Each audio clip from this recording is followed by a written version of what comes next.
Assalamualaikum warahmatullahi wabarakatuh. Halo Sobat Mawar, kembali lagi bersama kami di segmen Mawar Podcast. Kali ini kita bakal membahas tentang cara menanamkan nilai-nilai positif di bulan Ramadan bersama Ibu Endah Kiswahili SPDI. Selamat pagi Ibu. Selamat pagi Mbak Dita. Apa kabar? Alhamdulillah dalam keadaan sehat, bisa melaksanakan puasa. Sebelumnya boleh dong Bu cerita sedikit tentang pengalaman dan riwayat pendidikan Ibu. Assalamualaikum warahmatullahi wabarakatuh. Bismillahirrahmanirrahim. Alhamdulillah, saya Endang Iswahyuni. Kelahiran saya Rembang 25 April 1972. Pendidikan saya seperti biasanya SD, SMP, SMA. Alhamdulillah. Kemudian melanjutkan di Universitas Sekolah Tinggi Agama Islam Salahuddin Al-Ayyubi Jakarta. Selain pendidikan agama yang kami peroleh di bangku sekolah, kami juga memperdalam Al-Quran melalui beliau guru kami, Ibu Nyai Hajah Marhamah Al-Hafidhoh. Untuk memperdalam tafsir Al-Quran, saya mengaji bersama beliau Syekhuna wa Murabbir Rohina Romo Kiai Maimun Zubair. Dan untuk memperdalam ilmu tasawuf, saya mengaji kepada beliau Syekhuna wa Murabbir Rohina Romo Kiai Umar Faruk Al-Imam Al-Khalil Karangmangu, dan beberapa masyayikh sarang yang insya Allah saya takdim kepada beliau. Sebelum kita membahas tentang bulan Ramadan lebih dalam Bu, apa aja sih keutamaan yang ada di bulan Ramadan? Terima kasih Mbak Dita, menarik sekali permasalahan pembahasan di pagi hari ini. Kita tahu bahwa bulan Ramadan adalah bulan yang sangat dimuliakan oleh Allah Subhanahu wa Ta'ala. Demikian mulianya, sampai di dalam bulan Ramadan banyak sekali keutamaan-keutamaan yang mungkin tidak bisa saya jabarkan satu demi satu semuanya di sini. Mungkin saya akan ambil beberapa bagian saja. Yang pertama adalah dalam Al-Quran, Bismillahirrahmanirrahim. Ya ayyuhalladzina amanu kutiba alaikumusiyam kama kutiba alal ladzina min qablikum la'allakum tattaqun. Hai orang-orang yang beriman, diwajibkan atas kamu untuk berpuasa, sebagaimana diwajibkan juga kepada orang-orang sebelum kalian, agar kalian semuanya menjadi orang-orang yang bertakwa. Dari ayat Al-Quran itu dapat kita ambil beberapa pemahaman. Yang pertama adalah bahwa kita bagian dari orang-orang yang beriman, tentulah kita diwajibkan untuk berpuasa. Dengan tujuan apa? Tidak lain dan tidak bukan tujuan kita untuk mencari ridhonya Allah. Ketika kita mendapatkan bulan Ramadan sebagai bulan rahmat, maka dikatakan 10 hari awal bulan Ramadan adalah hari-hari rahmat, hari-hari berkah. 10 hari kedua adalah maghfirah, dan 10 hari terakhir Mbak Dita adalah pembebasan dari neraka. Maka disimpulkan dari ayat tersebut, ketika Allah menghendaki kita menjadi orang bertakwa, pertama adalah kita memasuki bulan Ramadan, kita diberi rahmat oleh Allah. Setelah kita diberi rahmat oleh Allah, maka Allah menjanjikan maghfirah kepada kita semuanya. Subhanallah. Dan ketika Allah memberikan maghfirah kepada kita semuanya, tidak lain dan tidak bukan, maka kembalinya kita adalah surganya Allah. Maka disampaikan tadi bahwa 10 hari terakhir adalah pembebasan dari api neraka. Itu sesuatu yang luar biasa. Manakala kita melaksanakan perintah Allah untuk melakukan puasa di bulan Ramadan, kita mendapat berkah, kita mendapat ridhonya Allah, maka insya Allah kita semuanya dalam keridhaan Allah menuju surganya Allah. Begitu Mbak Dita. Apa saja tantangan yang sering muncul dalam upaya membangun nilai-nilai positif di bulan Ramadan? Terima kasih. Kalau kita bicara tentang tantangan ya, sebenarnya tantangan itu merupakan fitrahnya manusia sebagai makhluk yang dhaif, yang lemah.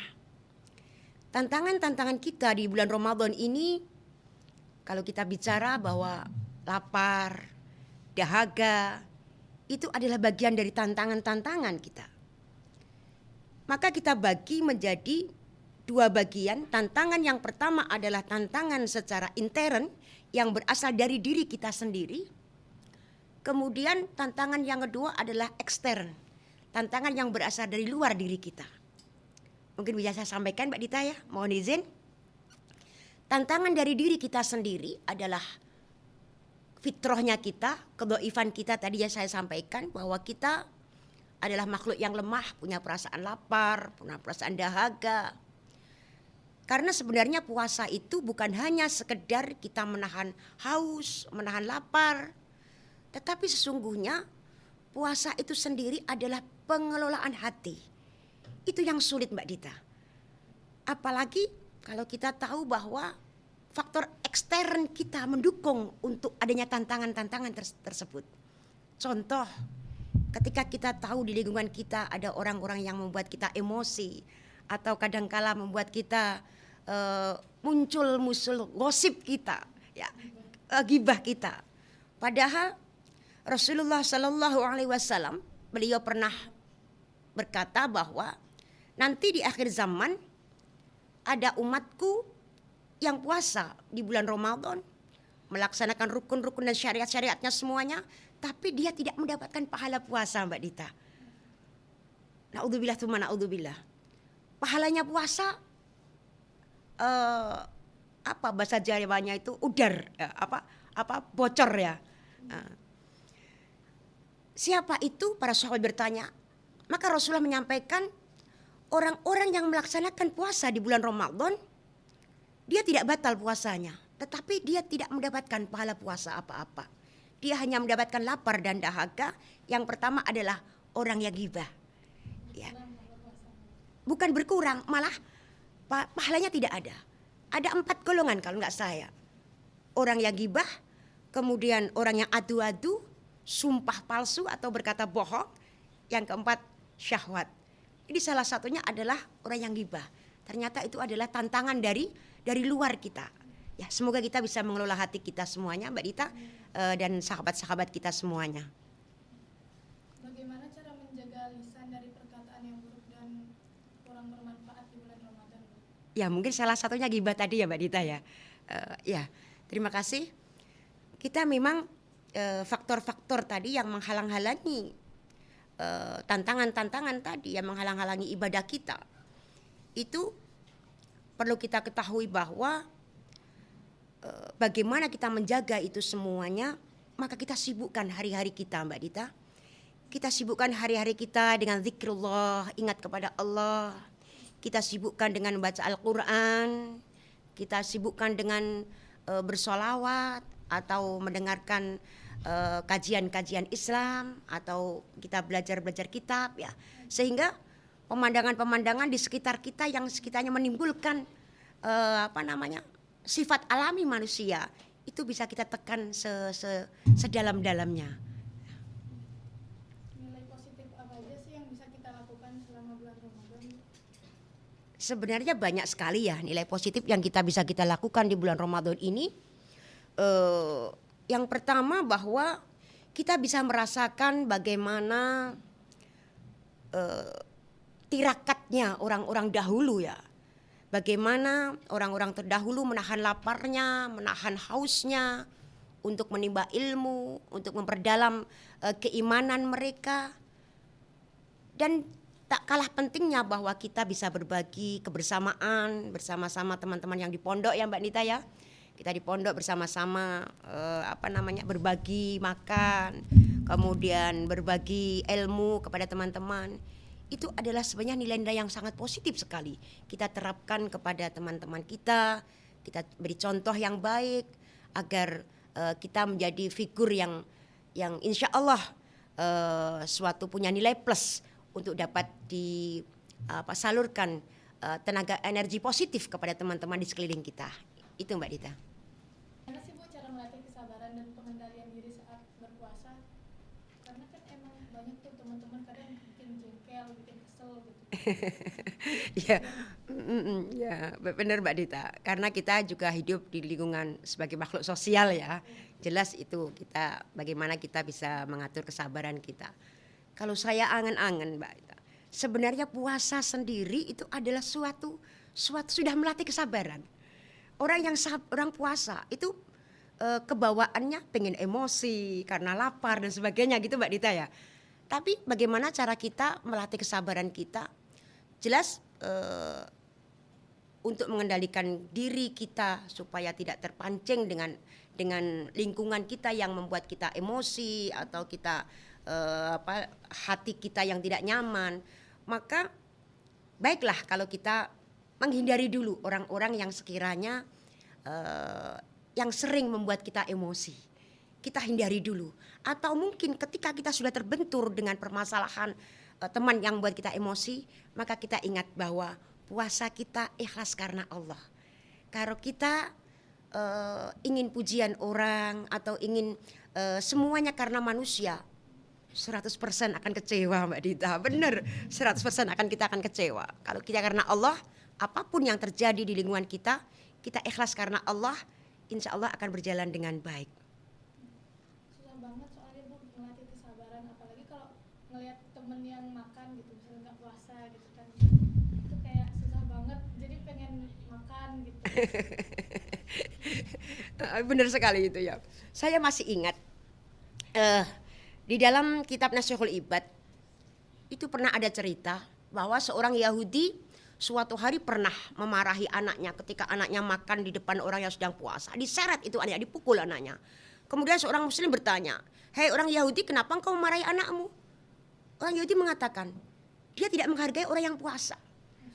Maka saya tanamkan kepada anak-anak di kelas atau apa, kalau kalian sedang puasa, oke lah monggo. Kalian tidak puasa, tetapi hormatilah yang sedang puasa. Jangan makan di depan orang yang puasa. Itu adalah penanaman akidah, penanaman akhlak ya Pak ya. Supaya kita bisa menghormati orang yang sedang puasa, karena keimanan orang yang puasa kan tidak semuanya ketika ada di atas ya. Kadangkala ada di bawah, kepingin ada orang yang minum segere kan gitu ya Pak ya. Ya, itu perlu sekali kita tanamkan kepada teman-teman kita ya gitu. Berarti nggak apa-apa nih Bu dipukul kalau ada teman yang Ya jangan dipukul. Kalau dipukul kan berarti nggak sabar tadi. Kan ya. Maka bagaimana baiknya kita omong, ayo udahlah kalau kamu nggak puasa ya nggak puasa aja. Emang kayak ngenyek banget gitu Bu, mukanya kayak seger loh. Jadi kayak pengen Itu yang namanya pahala kesabaran Mbak Dita. Memang sabar itu luar biasa. Sabar itu mudah sekali diucapkan, tapi paling sulit untuk dilakukan. Kalau dibiasakan istiqomah dalam kesabaran, insya Allah kenikmatan sabar itu indah pada waktunya. kasih motivasi dong Bu buat anak-anak dan sobat mawar di sana biar tetap semangat dalam berpuasa dan menjalankan hal-hal yang baik di bulan Ramadan. Terima kasih untuk anak-anakku semuanya,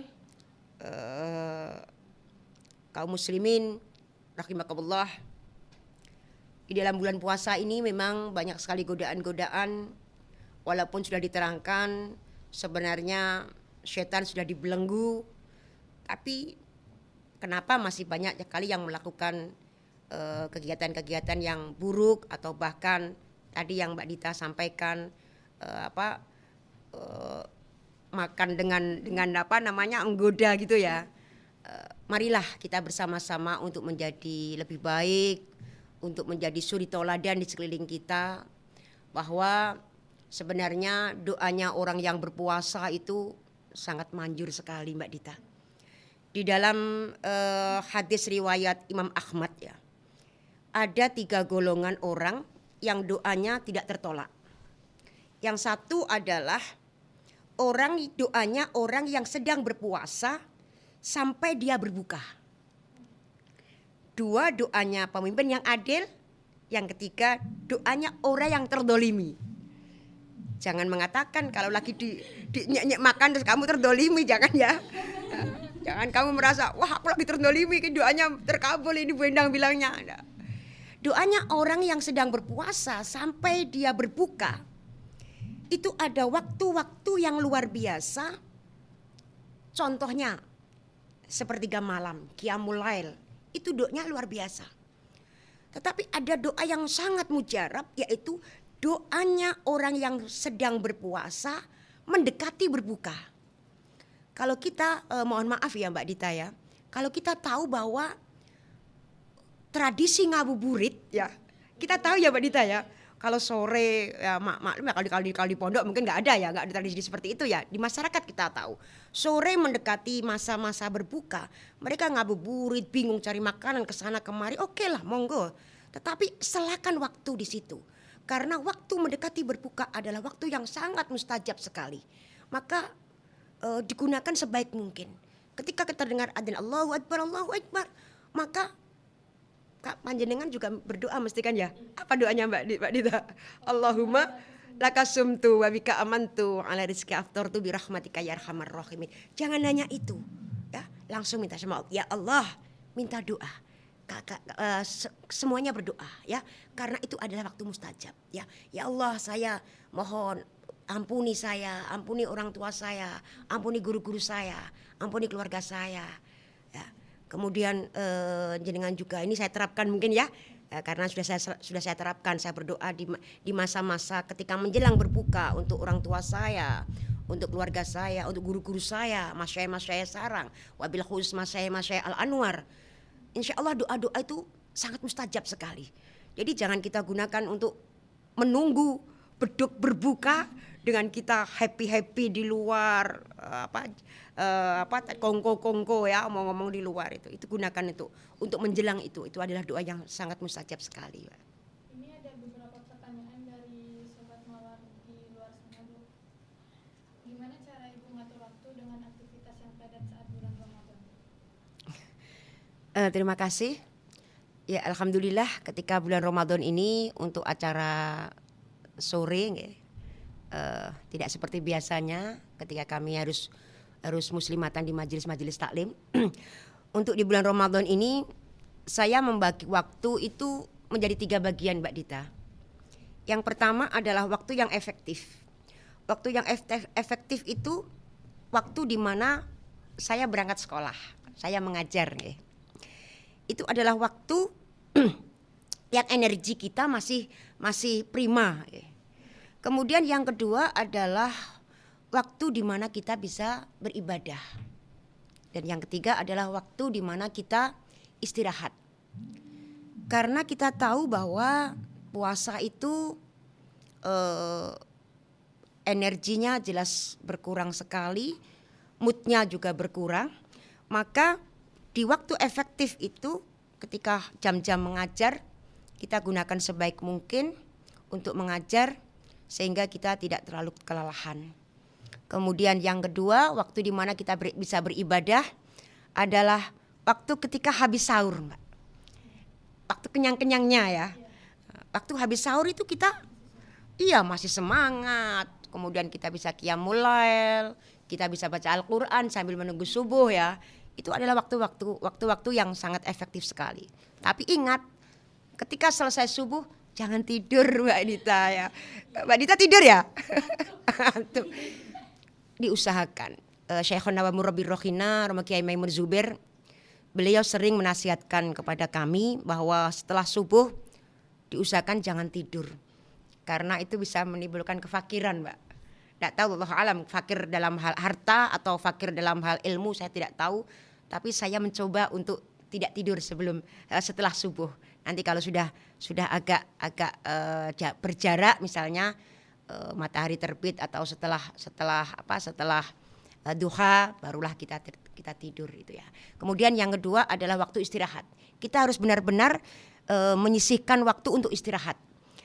Contohnya ketika siang hari kita setelah selesai jamaah duhur maka kita pakai istirahat. Karena nanti menjelang asar kita sudah beraktivitas. Kemudian kalau saya sudah masak untuk keluarga, bersih-bersih rumah dan sebagainya. Kemudian malam juga demikian, kalau setelah sholat tarawih maka kita harus segera istirahat karena nanti malamnya kita sudah harus mempersiapkan sahur buat anak-anak, buat keluarga. Itu harus bisa kita memanage mungkin. Jangan sampai kita waktu istirahat kita gunakan untuk bermain HP dan sebagainya. Itu akan membuat kita lelah dan kita sakit, Mbak. Mungkin itu ya. Apakah Ibu merasa ada tantangan dalam menghadapi bulan Ramadan? Misalnya takut merasa kelelahan karena kita juga masih aktif sekolah. Manusiawi, Mbak. Semuanya punya perasaan. Kalau kita takut, ya takut sih sebenarnya tidak ya. Cuman kadang-kala fisik kita kan semangat kita masih utuh, fisik kita yang tidak mumpuni ya, Mbak. Kadang kita capek, ya sudah, kita kalau memang merasa capek, kemudian pengen istirahat, ya kita istirahat aja, enggak apa-apa. Jadi kita harus bisa membaca tubuh kita, apa yang diinginkan tubuh kita istirahat, ya kita istirahat gitu aja. Bagaimana cara Ibu mengelola emosi agar tetap positif dalam berpuasa? Kalau bicara dengan emosi, saya pernah membaca ya, Mbak. Di dalam Ikhya kalau tidak salah. Ada 4 golongan orang yang mudah emosi, mudah memaafkan, kemudian orang yang sulit emosi, sulit marah dan mudah memaafkan. Ada yang tadi sulit marah dan sulit memaafkan. Ada 4 golongan itu. Kebetulan saya itu orangnya sulit sekali emosi, Mbak. Saya itu paling sulit untuk emosi itu dan paling mudah memaafkan. Ya. Bukan Masya Allah ini enggak, tapi kadang suatu saat memang manusia harus emosi. Tapi kok saya gimana ya? Ya itu ya memang seperti itu. Tapi bagaimana saya memanage emosi itu, saya menjalani kehidupan ini dengan lillahi ta'ala, dengan ikhlas. Ketika Allah memberikan sesuatu yang tidak sesuai dengan keinginan saya dan tidak sesuai dengan target saya, ya sudah, kita ridho saja kepada Allah. Maka kadangkala kita harus mengucapkan, memberi sinyal kepada diri kita sendiri. Ya Allah, saya ridho dengan apa yang Kau tetapkan kepada saya hari ini. Walaupun itu kadangkala susah, iya. Kadangkala nggak bisa tidur loh, Mbak. Kalau menghadapi hal-hal yang tidak sesuai dengan keinginan kita. Tetapi tapi kita kembalikan lagi bahwa semua yang kita hadapi ini, marilah kita bisa menahan emosi kita, Kemudian alladzina yunfiquna fis-sarra'i wad-dharri wal kadhimil ghaidha wal 'afina 'anin nas. Mungkin ada pertanyaan dari teman-teman.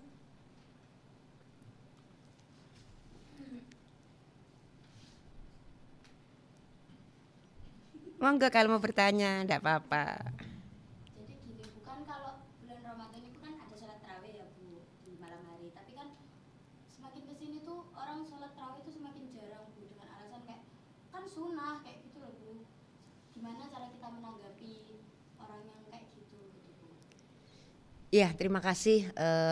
Itu seakan-akan menjadi budaya ya, Mbak. Padahal sebenarnya tidak benar itu. Karena apa? Kalau di awal Ramadan biasanya musola penuh full, masjid full. Tapi nanti kalau sudah pertengahan masuk ke hari ke-8, 9 pasti sudah berkurang. Karena apa? Yang pertama jelas karena pelaku yang puasa tadi itu punya perasaan lelah dan dia menganggap itu sebagai kesunahan. Walaupun sunnah itu sunnah yang sunnah muakkad, sunnah yang sangat penting sekali ya. Karena juga terbentur dengan kesehatan dan sebagainya. Tapi saya yakin kalau di pondok enggak ada. Itu di masyarakat umum seperti itu ya.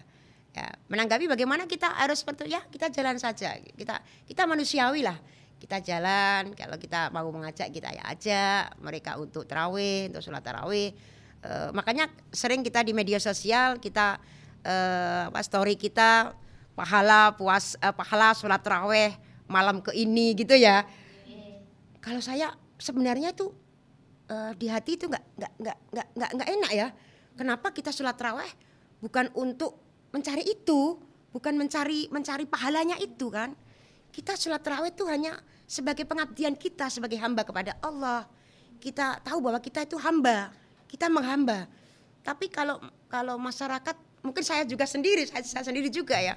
Kalau diiming-imingi, oh puasa tarawih malam ke 11 akan nanti di yaumil kiamah akan wajahnya bersinar seperti bulan purnama. Seakan-akan kok kita melakukan ibadah kepada Allah itu kok minta timbal balik ya, minta timbal balik. Ya bagaimana ya sudah itu memang cara para ulama, para guru-guru kita, masyayikh kita itu sebagai pancingan kepada umat bahwa itu adalah sebuah stimulan ya, sebuah stimulan agar mereka giat untuk melakukan ibadah itu. Nanti lambat laun akan menuju ridha Allah gitu aja.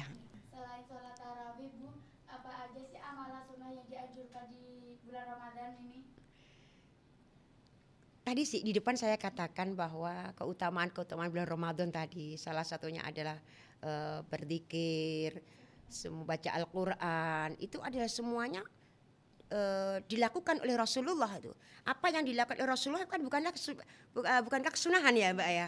Jadi kita tahu bahwa apa yang harus kita lakukan untuk melakukan kesunahan banyak sekali amal-amal yang akan kita lakukan kalau kita niat karena Allah. Sampai tidur pun itu menjadi kesunahan Mbak. Tidur pun itu menjadi pahala orang yang berpuasa itu. Jadi begitu mulianya Ramadan ini sehingga sampai orang tertidur saja sudah dapat pahala itu. Subhanallah. Itu karena kasih sayang Allah kepada kita semuanya. Kalau kita mau cerita tentang kasih sayang Allah pengen nangis rasanya ya. Begitu luasnya kasih sayang Allah kepada kita, kadangkala kita sendiri yang kurang bisa membaca tanda-tanda ayat-ayat Allah itu. Di bulan puasa itu kan kita menghadapi itu ya tadi banyak sekali rintangan. Terus mungkin kadang ada beberapa hal-hal yang pas puasa tuh bikin kita marah gitu loh Bu. Tapi katanya kan kalau puasa harus sabar, nanti nggak dapat pahala puasa kita. Tapi kalau untuk sekedar meluapkan emosi gitu boleh nggak Bu? Cuma kita nggak melampiaskan ke orang lain gitu loh Bu. Tetap dipandang negatif nggak kalau kita melampiaskan emosi ke kita sendiri buat sekedar biar ya Allah biar lega gitu loh Bu. Terus pelampiasnya mau apa? Buang-buang buku. Apa brok-brok meja. Ya mungkin Ad- nangis sambil ya Allah kok Ada pelampiasan amarah itu ada. Ya. Ada pelampiasan amarah di bulan Ramadan itu ada. Apa? Ketika panjenengan anakku marah dengan orang-orang faktor ekstern tadi yang saya katakan, maka segera beristighfar. Maka apa yang saya sampaikan? Tasbih jangan lepas dari tangan kita. Istighfar. Karena istighfar itu nanti anak-anakku akan mendapatkan jalan keluar dari segala kesulitan anak-anakku. Dan yang terpenting bahwa dengan istighfar itu kita tahu bahwa pasti Allah akan meredam emosi kita. Pasti itu. Kalau kita meladeni, tahu meladeni ya Mbak? Kita meladeni emosi mereka, kita sama dengan mereka. Sama buruknya dengan mereka. Apakah kita akan sama? Tentunya tidak. Kita harus punya level yang berbeda. Kita harus punya peningkatan yang berbeda. Ketika mereka bikin emosi kepada kita, hindari itu. Singkir kita pergi dari orang itu yang membuat emosi kita. Kemudian kita baca istighfar, ya Allah, saya tahu ini semua udah ujian untuk saya. Semoga Engkau menguatkan saya. Itu yang saya laksanakan, Mbak. Semoga saja tidak emosian ya. Monggo. makasih Bu atas jawabannya. Ya. Makasih Mbak siapa? Mbak Ara. Ya, saya terima kasih sekali juga. Apa yang diharapkan Bu Endang tentang adanya event Mawar Podcast ini? Bismillah, semoga Mawar Podcast ini semakin mengudara, semakin jaya, berkah untuk umat, terutama itu berkah untuk umat ya. Semakin menimbulkan kesadaran akan pentingnya sosial media ya, untuk perkembangan, pembenahan, perbaikan, peningkatan akhlakul karimah.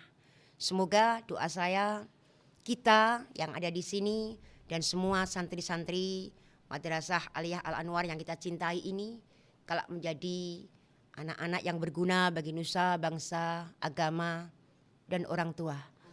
Punya derajat dunia dan akhirat. Amin. Allahumma amin.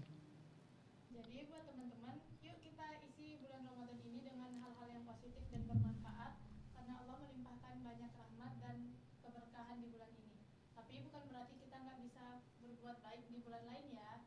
Terima kasih juga untuk Bu Endang Iswahyuni karena telah berkenan hadir. Nah, jadi buat teman-teman Sobat Mawar yang bingung cari sekolah berbasis agama, yuk daftar di MA Al Anwar dengan cara klik link di bawah ini. Buat kalian yang pengen tanya-tanya, bisa DM nih di Instagram kita @MA_Al_Anwar_Sarang atau komen di bawah ini. Tetap ikuti video-video terbaru kita ya. Jangan lupa like, comment, and subscribe. See you in the next video.